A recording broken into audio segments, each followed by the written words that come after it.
Okay, so we've got our pattern, we've got our fabric, and we've got all our notions that we need. You've made it home. It's time to open up our pattern.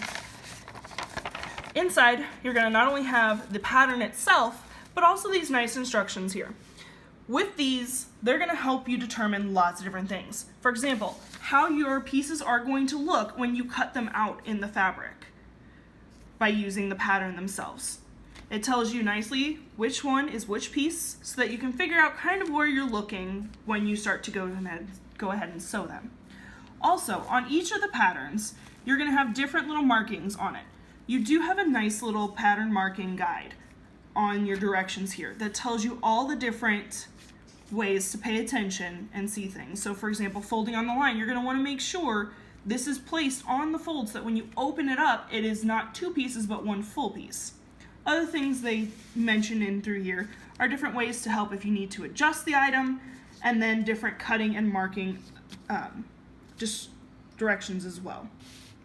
Another nice thing these instructions have is your different layouts. So with your layouts, you're going to want to decide, again, your size of your fabric and the type it is. So we determined that our fabric for this dress is the 45-inch wide without nap.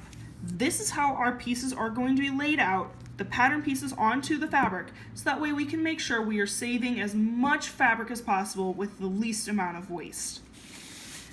When you flip the front of your instructions over, it tells you again more different types of lining for the different dresses that you're looking at. It's going to tell you different sewing information. Please, please, please pay attention to your seam allowances. That's going to be a big thing. If you make your seams too small, your costume runs a risk of possibly falling apart because you don't have enough hold on it. Another thing that these patterns have is your glossary, because a lot of times most of us don't fully know what the different words are when we first start sewing. We don't always have this nice fairy godmother to tell us how to make these costumes. Once you're done figuring all that fun stuff out, then comes the sewing directions. They start on one side and explain how to start your sewing and which pieces to put together, and then continue on through the rest of your outfit.